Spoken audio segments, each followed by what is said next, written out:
Hello बच्चों, आज की जो हमारी वीडियो होने वाली है उसके अंदर हम बात करने वाले हैं ऑर्गेनिक केमिस्ट्री 12th चैप्टर जो है आपका अमाइन। उसके अंदर हम जो टॉपिक है आपका इलेक्ट्रोफिलिक सब्स्टिट्यूशन रिएक्शन उसकी बात करने वाले हैं। बहुत ही इम्पोर्टेंट टॉपिक है एग्ज़ाम के पॉइंट ऑफ व्यू से। और आपको वीडियो को लास्ट तक देखना है। अगर आपको इस टॉपिक में कमांड बनानी है तो पूरी वीडियो को देखें और ज़्यादा से ज़्यादा कमेंट करें, फॉलो करें। और जितने ज़्यादा आप कमेंट करोगे उतने हम आगे आपके लिए और अच्छी अच्छी वीडियो लेके आएंगे, क्योंकि आपको पता है आपके एग्ज़ाम अब बहुत ज़्यादा दूर नहीं है। ठीक है, तो ज़्यादा से ज़्यादा वीडियो प्रोवाइड करेंगे।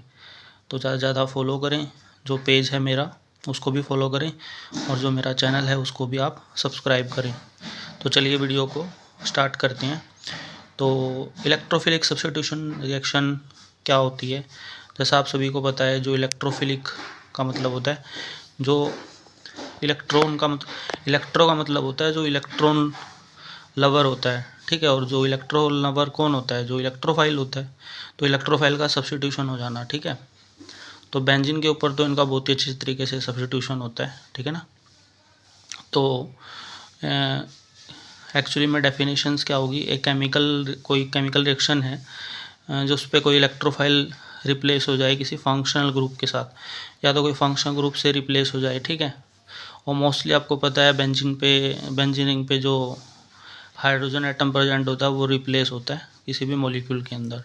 तो यानी यहाँ पे कोई भी फंक्शनल ग्रुप का अगर रिप्लेसमेंट हो जाए, ठीक है, और इलेक्ट्रोफाइल जाके वहाँ पे ऐड हो जाए, तो उसको हम क्या बोलते हैं? Electrophilic substitution. मतलब इलेक्ट्रोफाइल ऐड होगा और कोई ना कोई आपका फंक्शनल ग्रुप वहाँ से निकल जाएगा या फिर हाइड्रोजन रिप्लेस हो जाएगा, यानी सब्स्टिट्यूट हो जाएगा, तो उसको बोलते हैं इलेक्ट्रोफिलिक सब्स्टिट्यूशन रिएक्शन। तो जो आपकी बेंजीन रिंग होती है वो तो बहुत ही अच्छा इलेक्ट्रोफिलिक सब्स्टिट्यूशन शो करती है। तो ऐसे जो आपके एरोमेटिक अमाइंस होते हैं वो भी बहुत ही अच्छी तरीके से इलेक्ट्रोफिलिक सब्स्टिट्यूशन शो करते हैं। ठीक है ना, क्योंकि जो अमाइन होता है उसके में हमें पता है नाइट्रोजन जो होता है, नाइट्रोजन के ऊपर लोन पेयर प्रेजेंट होता है और वो बेंजीन रिंग के साथ कंजुगेशन में होता है। ठीक है, तो बहुत ही अच्छे तरीके से वो ऑर्थो और पैरा प्रोडक्ट हमें प्रोवाइड करवा सकता है। ठीक है, जैसे यहाँ पे लिखा भी हुआ है जो NH2 ग्रुप होते हैं स्ट्रांगली एक्टिवेटेड ग्रुप होते हैं एरोमेटिक रिंग के ऊपर, तो delocalisation of lone pair, क्योंकि नाइट्रोजन के ऊपर लोन पेयर प्रेजेंट होता है और वो जाके रिंग में क्या करता है? रेजोनेंस को प्रोवाइड करवाता है, इसलिए हमें ऑर्थो और पैरा प्रोडक्ट का फॉर्मेशन मिलता है। ठीक है, जैसा कि यहाँ पे लिखा भी हुआ है जो NH2 ग्रुप होते हैं वो अच्छे ऑर्थो पैरा डायरेक्टिंग ग्रुप होते हैं। क्लियर? तो यानी अच्छा सब्स्टिट्यूशन देंगे, ऑर्थो और पैरा प्रोडक्ट बहुत ही अच्छा देंगे। ठीक है,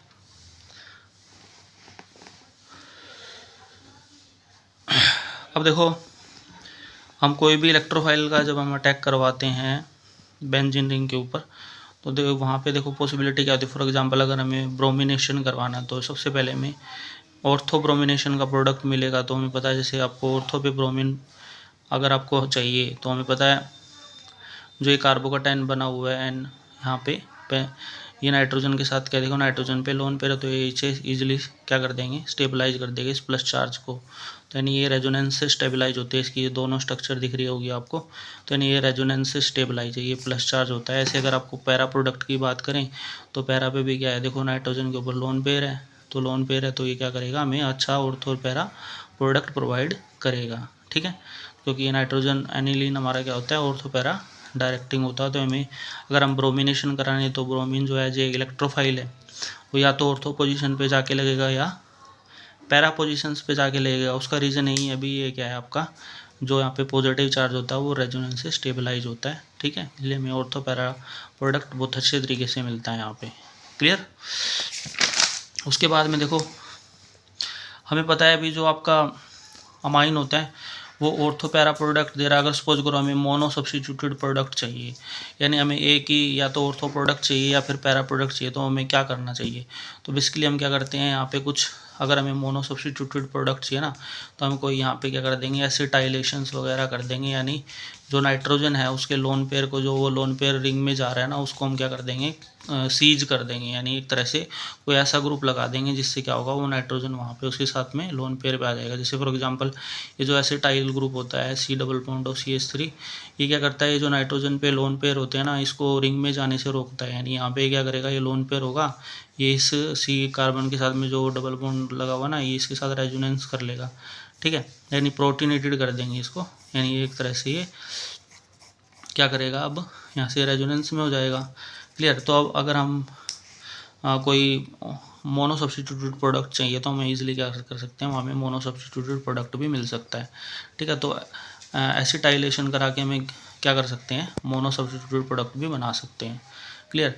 तो अब जो हमारा एनिलीन है वो आपको मतलब मोनो सब्स्टिट्यूटेड भी दे सकता है और आपको ट्राई सब्स्टिट्यूटेड प्रोडक्ट भी दे सकता है, क्योंकि बहुत ही अच्छा एक्टिवेटिंग ग्रुप है। तो अगर हम विदाउट कैटलिस्ट अगर यहाँ पे इसका ब्रोमिनेशन कराए, यानी ब्रोमीन वाटर, ये रिएक्शन जो है ना बहुत ही इंपॉर्टेंट है एग्जाम के पॉइंट ऑफ व्यू से, या तो बहुत ही बार आती है एग्जाम के अंदर। तो अगर हमें जो हमारा एनिलीन है उसके अंदर ब्रोमीन वाटर डाल देंगे ना, तो यहाँ पे ट्राई सब्स्टिट्यूशन हो जाएगा। यानी यहाँ पे ये देखो ऑर्थो और पैरा, इन तीनों पे क्या लग जाएगा, ब्रोमीन लग जाएगा, यानी 1,3,5 ट्राई ब्रोमो एनिलीन मिल जाएगा यहाँ पे, यानी ट्राई सब्स्टिट्यूशन हो जाएगा। यानी ब्रोमीन वाटर की प्रेजेंस में जो आपका एनिलीन होता है, ये हमें क्या देता है, ट्राई सब्स्टिट्यूशन देता है, यानी 1,3,5 ट्राई ब्रोमो एनिलीन का फॉर्मेशन हो जाएगा। तो बहुत ही अच्छी इंपॉर्टेंट रिएक्शन है हमारी, ठीक है। उसके बाद में देखो, if mono halogenated derivated is require, जैसे अभी मैंने ऊपर बात की थी ना, अभी अगर आपको ओनली मोनो हाइलोजनेटेड प्रोडक्ट चाहिए तो आपको क्या करो, एसिटाइल करवा दो, यानी एसिटाइलेशन करवा दो, तो हमें जो मोनो सब्स्टिट्यूटेड प्रोडक्ट मिलेगा, ठीक है। क्योंकि क्या होता है, जो आपका एसिटाइल ग्रुप है वो क्या कर देगा, उसके देखो यहाँ फर्स्टली क्या करो, देखो यहाँ पे जो आपका एनिलीन है, जब आप इसका एसिटाइलेशन कराओगे तो यहाँ पे सबसे पहले यहाँ पे COCH3 ग्रुप लग जाएगा। क्लियर। उसके बाद जब आप ब्रोमिनेशन कराओगे तो यहाँ पे आपको देखो, यहाँ पे ओनली पैरा प्रोडक्ट मिलेगा, यानी आपको ऑर्थो प्रोडक्ट बहुत ही माइनर मिलेगा, मेजर प्रोडक्ट जो होगा ना वो पैरा होगा। क्लियर। और उसके बाद में फर्दर आप इसका हाइड्रोलिसिस कर दोगे तो हमें क्या मिल जाएगा, पैरा ब्रोमो एनिलीन मिल जाएगा। क्लियर। तो यानी जब आपने एसिटाइलेशन कराया यहाँ पे एनिलीन पे, तो हमें क्या मिल गया, यहाँ पे ये वाला प्रोडक्ट मिल गया, यानी यहाँ पे एसिटाइल ग्रुप जुड़ गया। उसके बाद इसका जब आप ब्रोमिनेशन कराओगे तो हमें ऑर्थो और पैरा प्रोडक्ट मिलेगा। ये जो ऑर्थो वाला होता है ये तो माइनर होता है, और पैरा वाला क्या होता है, मेजर होता है।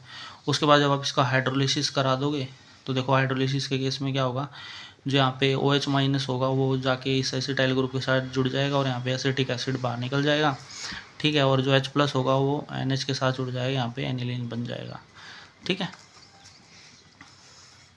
तो ये वाला प्रोडक्ट मिलेगा। यानी हमने क्या किया, जैसे हमने यहाँ पे एसिटाइल ग्रुप को ऐड करवाया, तो अब ये जो नाइट्रोजन है वो फ्री नहीं रहा इसका लोन पेयर, यानी ये लोन पेयर जो है वो C++O के साथ में क्या आ गया, रेजोनेंस में आया। जैसे अभी मैंने आपको ऊपर बताया ना, भी ये देखो यहाँ पे ये जो नाइट्रोजन का लोन पेयर है ये एसिटाइल ग्रुप के साथ क्या आ जाएगा, रेजोनेंस में आ जाएगा। तो रेजोनेंस में आने की वजह से क्या होगा, ये रिंग में नहीं जाएगा, और तो रिंग की इलेक्ट्रॉन डेंसिटी कम हो जाएगी, और अगर रिंग की इलेक्ट्रॉन डेंसिटी कम हो जाएगी तो हमें मोनो सब्स्टिट्यूटेड प्रोडक्ट ही मिलेगा, मतलब डाई सब्स्टिट्यूटेड या ट्राई सब्स्टिट्यूटेड प्रोडक्ट की फॉर्मेशन नहीं होगी। तो बहुत ही इंपॉर्टेंट रिएक्शन है ये वाली। क्लियर। उसके बाद में देखो ये वाला नेक्स्ट, अगर आप इसका नाइट्रेशन कराते हो, यानी एनिलीन का नाइट्रेशन हम कराते हैं कॉन्सनट्रेटेड नाइट्रिक एसिड और कॉन्सनट्रेटेड सल्फ्यूरिक एसिड की प्रेजेंस में, तो बेसिकली क्या होता है, देखो यहाँ पे हमें पैरा नाइट्रो भी मिलता है, मेटा भी मिलता है और ऑर्थो भी मिलता है। तो देखो ये वाली रिएक्शन है ना, ये देखो ये जो रिएक्शन है आप इसको स्टार मार्क कर लो, बहुत ही इंपॉर्टेंट रिएक्शन है ये। क्लियर। तो इसमें बेसिकली क्या होता है, यहाँ पे देखो ऑर्थो हमारा जो पैरा वाला वो 51% बन रहा है, ऑर्थो वाला ओनली 2% ही बन रहा है, बट यहाँ पे मेटा वाला 47% बन रहा है। तो ऐसा क्यों हुआ, यहाँ पे भी मेटा वाला जो है वो 47% क्यों बना। तो यानी ये क्वेश्चन आपसे एग्जाम में पूछा जा सकता है, भी जो जब हम नाइट्रेशन कराते हैं एनिलीन पे, तो यानी ये जो मेटा प्रोडक्ट होता है 47% क्यों बनता है, क्योंकि हमें पता है जो हमारा ये एनिलीन है ये ऑर्थो पैरा डायरेक्टिंग है, तो फिर मेटा हमारा इतना ज़्यादा क्यों बन रहा है। तो जैसे आप इसको एसिड के साथ में यहाँ पे देखो हाईली एसिडिक कंडीशन होती है, ये जो कॉन्सनट्रेटेड नाइट्रिक एसिड और H2SO4 डाला ना, यहाँ पे बहुत ही ज़्यादा एसिडिक कंडीशन होती है। तो ये देखो NH2 जो होता है ना, यहाँ पे इसके पास में लोन पेयर होता है, आपको सभी को पता है, जैसे देखो जो हमारा ये ग्रुप है NH2, इसके पास में लोन पेयर है, तो जैसे एसिडिक कंडीशन इसको मिलेगी नहीं, H+ आयन मिलेगा ना, तो ये लोन पेयर क्या करेंगे, ये इस पर जाके अटैक करवा देंगे और यहाँ पे हमारा एक प्रोडक्ट मिलेगा जो आपका क्या होता है NH3+, इसको बोलते हैं एनिलीनियम आयन। और ये जो एनिलीनियम आयन होता है ना, ये बेसिकली क्या होता है, मेटा डायरेक्टिंग होता है। तो मेटा डायरेक्टिंग होने की वजह से हमें यहाँ पे क्या मिल रहा है, जो मेटा वाला प्रोडक्ट होता है ना, वो 47% मिल रहा है। तो आई थिंक आपको समझ में आया होगा भी ये मेटा 47% क्यों बन रहा है यहाँ पे। तो उसके पीछे का रीज़न यही है, क्योंकि देखो यहाँ पे जब आप इसको स्ट्रॉन्गली एसिडिक कंडीशन प्रोवाइड करवा रहे हो, तो ये जो नाइट्रोजन का लोन पेयर है ये इस H+ पे अटैक करेगा और यहाँ पे एनिलीनियम आयन मिलेगा जो मेटा डायरेक्टिंग होता है। इसलिए हमें यहाँ पे बेसिकली जो मेटा नाइट्रो प्रोडक्ट है वो कितना मिल रहा है, 47% मिल रहा है। आगे मैंने लिखा भी हुआ है, देखो, due to strongly acidic condition formation of anilinium ion, मतलब यहाँ पे एनिलीनियम आयन का फॉर्मेशन हो रहा है। और एनिलीनियम आयन जो होता है ना, वो मेटा डायरेक्टिंग होता है, इसलिए मैं यहाँ पे 47% मेटा प्रोडक्ट मिल रहा है। तो अगर आपका क्वेश्चन आ जाए भी यहाँ पे, जैसे आपको नाइट्रेशन करवाना पड़ जाए, तो आप तीनों प्रोडक्ट बना के आओगे यहाँ पे, 51% पैरा वाला और 47% नाइट्रो और 2% ऑर्थो प्रोडक्ट बना के आओगे, ठीक है। तो आई थिंक अभी इतना तो समझ में आ ही गया होगा, क्योंकि देखो ये वाली रिएक्शन दोबारा से फिर आ गई एसिटाइलेशन वाली। यहाँ पे दोबारा से हमने एसिटाइलेशन किया और फिर हमने कॉन्सेंट्रेटेड नाइट्रिक एसिड और सल्फ्यूरिक एसिड डाला, तो हमें अब ओनली मोनो सब्स्टिट्यूटेड प्रोडक्ट मिलेगा, यानी पैरा नाइट्रो एसिटल एनिलीन मिलेगा यहाँ पे, ठीक है। तो ध्यान रखना है, अगर आप एसिटाइलेशन कराओगे ना, तो हमें ओनली मोनो सब्स्टिट्यूटेड ही प्रोडक्ट मिलते हैं। तो यहाँ पे देखो ओनली पैरा ब्रोमो एनिलीन मिल रहा है, ठीक है। सॉरी, पैरा ब्रोमो NO2 आएगा, है ना, यहाँ पे NO2 आएगा, सॉरी, ये पैरा नाइट्रो। यहाँ पे देखो आप H+ दोगे ना, तो ये चला जाएगा और ये नाइट्रो ग्रुप है, तो यहाँ पे नाइट्रो पैरा नाइट्रो वाला ग्रुप मिलेगा, ये वाला, ठीक है।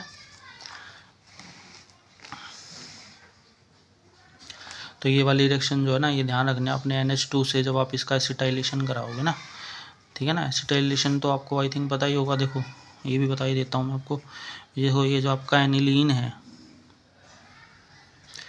जो आपका एनिलीन है, जब आप इसकी रिएक्शन इसके साथ कराओगे ना, CH3 double bond O acetic anhydride के साथ, जैसे आप इसकी रिएक्शन इसके साथ कराओगे, तो ये जो नाइट्रोजन का लोन पेयर होता है नाइट्रोजन पे, ये जाके कहाँ पे अटैक करता है, यहाँ पे इस कार्बन पे, ठीक है। जैसे इस कार्बन पे अटैक करेगा ना, ये बॉन्ड इधर शिफ्ट होगा और ये वाला बॉन्ड टूट जाएगा ऐसे करके, और ये जो इसके पास में जो ये इसके साथ जब ये जुड़ेगा यहाँ पे, तो यहाँ पे इस पे H+ होगा ना, वो H+ यहाँ चला जाएगा और ये एसिटिक एसिड बाहर निकल जाएगा यहाँ पे, ठीक है। और यहाँ पे क्या ये वाली चीज़ है ना, यहाँ इस नाइट्रोजन के साथ में जुड़ जाएगी और हमें ये वाला प्रोडक्ट मिल जाएगा, ठीक है, NHCO तो ये प्रोसीजर वैसे ऐसे होता है। ये वाला जो ग्रुप है एसीटेट आयन के साथ H+ आयन चला जाएगा और जो NH होगा वो इसके साथ जुड़ जाएगा, नहीं यहाँ पे क्या हो जाएगा, CH3CO ये वाला ग्रुप है वो यहाँ जुड़ जाएगा इसके साथ NHCO और OH इसके साथ में बाहर निकल जाएगा, ठीक है। तो इसी को बोलते हैं एसिटाइलेशन। नेक्स्ट जो रिएक्शन हो जाएगी हमारी इलेक्ट्रोफिलिक सब्स्टिट्यूशन, वो हमारी क्या हो जाएगी, सल्फोनेशन। तो सल्फोनेशन के केस में भी क्या हो जाएगा, जो एनिलीनियम आयन है, सबसे पहले ये एनिलीनियम हाइड्रोजन सल्फेट में बनेगा। ये जो H2SO4 है ना, ये हमें H+ देगा, वही ये नाइट्रोजन के पास लोन पेयर है, ये लोन पेयर अटैक करेगा तो यहाँ NH3+ बन जाएगा और HSO4- बन जाएगा। फिर आप इसको 475 केल्विन पे हीट करोगे तो आपको क्या मिल जाएगा, सल्फोनेशन वाला प्रोडक्ट मिल जाएगा। यानी यहाँ पे देखो रीअरेंजमेंट हो जाती है, ये जो हमारा यहाँ से देखो पानी बाहर निकलेगा और जो SO3H सल्फोनिक एसिड वो यहाँ पैरा पोजीशन पे जाके लग जाएगा, ठीक है। यहाँ पे देखो पैरा पे लग जाएगा जाके। उसके बाद में देखो एक ही मॉलिक्यूल के अंदर देखो नाइट्रोजन जो होता है ना, देखो नाइट्रोजन के पास क्या है, लोन पेयर है। तो ये लोन पेयर क्या करेगा, इस एसिडिक हाइड्रोजन, ये वाली हाइड्रोजन क्या एसिडिक, तो यहाँ से ये नाइट्रोजन क्या करेगा, इस हाइड्रोजन को एब्स्ट्रैक्ट कर लेगा। देखो NH3 बन गया और यहाँ बन जाएगा SO3-। तो देखो एक ही मॉलिक्यूल पे आपको प्लस चार्ज भी दिख रहा है और माइनस चार्ज भी दिख रहा है। तो ऐसी कंडीशन को हम क्या बोलते हैं, डाइपोलर आयन बोलते हैं। आपने अमीनो एसिड्स में पढ़ा भी होगा, ठीक है। इज्विट्राइन का नाम देते हैं इसको, यानी इज्विट्राइन है क्योंकि यहाँ पे प्लस चार्ज भी प्रेजेंट है और माइनस चार्ज भी प्रेजेंट है, इसको ज्विट्राइन बोलते हैं। ठीक है। और इलेक्ट्रोफिलिक सब्स्टिट्यूशन में सबसे इम्पोर्टेंट है कि जो आपकी एरोमेटिक अमाइंस होते हैं वो फ्रेडल क्राफ्ट रिएक्शन क्यों नहीं शो करते। जैसे असाइलेशन की बात करें, अल्काइलेशन की बात करें, क्यों शो नहीं करते। तो ध्यान में रखना है, देखो जो आपका एरोमेटिक्स अमाइंस होते हैं ना, देखो अमाइंस क्या बेसिकली बेस होते हैं, और AlCl3 हमारा एक लैविस एसिड है, तो ये दोनों एसिड और बेस दोनों रिएक्ट करेंगे ना, तो यहाँ पे एक सोल्ट की फॉर्मेशन कर लेंगे। ठीक है, ये हमारा सोल्ट बन गया। और ये वाला जो सोल्ट होता है ना, देखिए मैं नीचे लिखा हुआ मैंने, due to the presence of ortho position charge on nitrogen atom in salt the group NH2, ये वाला जो ग्रुप बना ना, ये वाला, ये act strong electron withdrawing group की तरह ये बिहेव करता है। ठीक है ना। एज ए रिजल्ट ये रिड्यूस इलेक्ट्रॉन डेंसिटी, और ये क्या करता है, बेंजीन रिंग पे इलेक्ट्रॉन डेंसिटी कम कर देगा। यानी ये जो आपका ये इलेक्ट्रॉन NS ये वाला जो सोल्ट बना ना, ये आपका क्या करेगा, इलेक्ट्रॉन विड्रॉइंग ग्रुप की तरह बिहेव करेगा, और ये बेंजीन रिंग से इलेक्ट्रॉन डेंसिटी को खींच लेगा। अगर ये बेंजीन रिंग से इलेक्ट्रॉन डेंसिटी को खींच लेगा तो ऑब्वियस सी बात है इलेक्ट्रोफाइल का सब्स्टिट्यूशन हो ही नहीं सकता है, तो इसलिए यहाँ पे ये इलेक्ट्रोफिलिक सब्स्टिट्यूशन शो नहीं करेगा। तो ये एग्जाम में क्वेश्चन आएगा, बहुत ही इंपॉर्टेंट है एग्जाम के पॉइंट ऑफ व्यू से। भी जो फ्रेडल क्राफ्ट रिएक्शंस होती है वो why they are don't give the acylation and alkylation, तो आपको ये बताना है जो अमाइंस होते हैं वो बेस होते हैं, और जो ये LCl3 लैविस एसिड है, तो दोनों एसिड बेस रिएक्ट करेंगे और सोल्ट बना लेंगे। ये सोल्ट बनाने से तो जो सोल्ट होता है ना, ये आपको क्या करेगा, रिंग से इलेक्ट्रॉन डेंसिटी को खींच लेगा।